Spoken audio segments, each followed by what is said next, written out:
વિદ્યાર્થી મિત્રો આપણી આજુબાજુ અલગ અલગ આકારની વસ્તુઓ જોવા મળતી હોય છે, જેવી કે કોઈ કહેશે કેવી કેવી વસ્તુઓ, કેવા કેવા આકારની વસ્તુઓ જોવા મળતી હોય છે? બોલો. ચોરસ. ચોરસ. બીજું કોઈ? ત્રિકોણ. ગોળ. બરાબર. તો આ જ રીતે અલગ અલગ આકારની આપણે વસ્તુઓ આજુબાજુ જોવા મળતી હોય છે, બરાબર. તો હવે હું આ જ આકારોના આધારે એક આકૃતિ દોરીશ, તો જેના આધારે તમારે ઓળખવાની છે એ આકૃતિ શેની છે, બરાબર.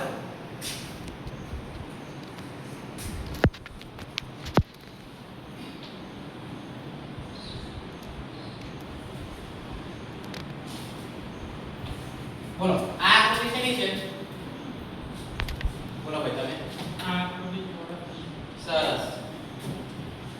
તો હવે આ આકૃતિ ચોરસની છે, બરાબર. ચોરસની તમે જોઈ શકો છો કે ચોરસની દરેક બાજુઓ છે એ કેવી છે?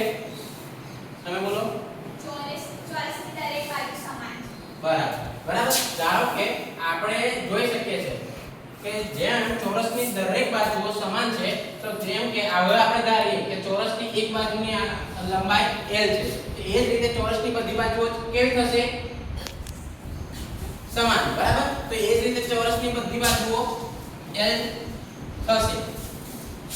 તો હવે આ રીતે ચોરસની પરિમિતિ જોઈએ તો ચોરસની પરિમિતિ કેટલી થશે?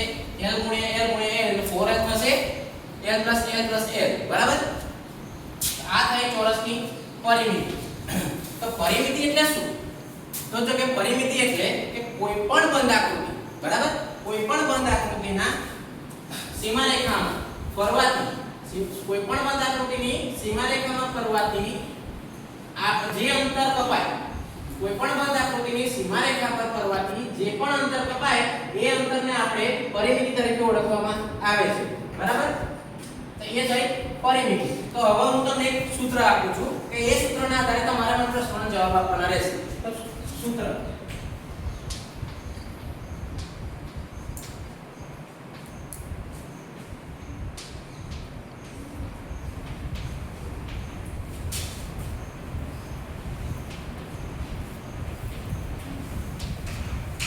બધા જોઈ લીધું, બરાબર. હવે આ સૂત્રના આધારે હું તમને આ સૂત્રનો તમારો ઉપયોગ કરવાનો છે અને એના આધારે હું તમને જે પણ પ્રશ્ન પૂછું એ સૂત્રના આધારે તમારે મને જવાબ આપવાનો છે, બરાબર. તો 1 સેન્ટીમીટર આ ચોરસ છે, માની લો કે 1 સેન્ટીમીટર આ ચોરસનું આ બાજુનું માપ 1 સેન્ટીમીટર છે, તો 1 સેન્ટીમીટરના બાજુવાળા ચોરસનું 1 સેન્ટીમીટર વાળા ચોરસનું ક્ષેત્રફળ કેટલું થશે? 1 સેન્ટીમીટર ચોરસની લંબાઈ છે, તો એ રીતે સમગ્ર ચોરસનું ક્ષેત્રફળ કેટલું થશે? તમે બોલો. 1 સેન્ટીમીટર. સરસ. પૂરા વાક્યમાં જવાબ આપજો, બરાબર. આ 1 સેન્ટીમીટર થયું. હવે એ જ રીતે 2 સેન્ટીમીટર હોય માપ, તો 2 સેન્ટીમીટર બાજુવાળા ચોરસનું ક્ષેત્રફળ કેટલું? તમે બોલો. 2 સેન્ટીમીટર ચોરસવાળા બાજુનું ક્ષેત્રફળ 4 સેન્ટીમીટર. ખૂબ સરસ. હવે એ જ રીતે 4 સેન્ટીમીટર વાળા ચોરસ 4 સેન્ટીમીટર બાજુ ધરાવતો હોય તો તેવા ચોરસનું ક્ષેત્રફળ કેટલું? તમે બોલો. 4 સેન્ટીમીટર ચોરસનું ક્ષેત્રફળ 4 સેન્ટીમીટર. ખોટું. ઉભા રહો. 16 સેન્ટીમીટર. સરસ. તો ધ્યાન રાખજો. એ જ રીતે 4 સેન્ટીમીટર વાળાનું 16 થાય તો 5 સેન્ટીમીટર વાળા ચોરસનું ક્ષેત્રફળ શોધવું હોય તો 5 સેન્ટીમીટર વાળાનું તમે બોલો. 5 સેન્ટીમીટર વાળા ચોરસનું ક્ષેત્રફળ 25 સેન્ટીમીટર. સરસ. એ જ રીતે 7 સેન્ટીમીટર માની લો કે ચોરસનું એક બાજુનું સેન્ટીમીટરનું 7 સેન્ટીમીટર માપ છે, તો એ આપણા ચોરસનું ક્ષેત્રફળ શોધવું થયું. 7 સેન્ટીમીટર વાળા ચોરસનું ક્ષેત્રફળ તમે બોલો. 7 સેન્ટીમીટર વાળા ચોરસનું ક્ષેત્રફળ 49 બરાબર. સરસ. તો એ જ રીતે આપણે જોયું કે કોઈ પણ ચોરસની એક બાજુનું માપ આપણે જાણતા હોય તો તેના આધારે આપણે સમગ્ર ચોરસનું ક્ષેત્રફળ શોધી શકીએ છીએ, બરાબર. તો એ જ રીતે કે કોઈ પણ સંખ્યા એક સંખ્યા છે તો તે જ સંખ્યાને આપણે તેની તે જ સંખ્યા સાથે ગુણવાથી જે જવાબ મળે છે તો તે જવાબને આપણે શું કહીશું?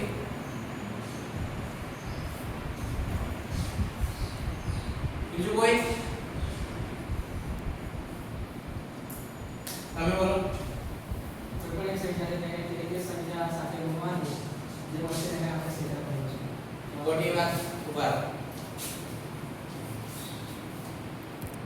કોઈ બીજું?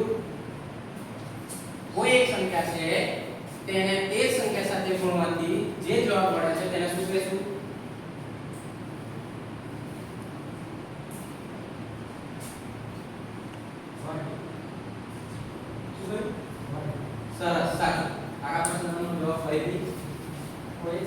અને તેની તે સંખ્યા સાથે ગુણવાની વાત થશે તેને સાચું. તો એ જ રીતે વિદ્યાર્થી મિત્રો આપણે ગણિતના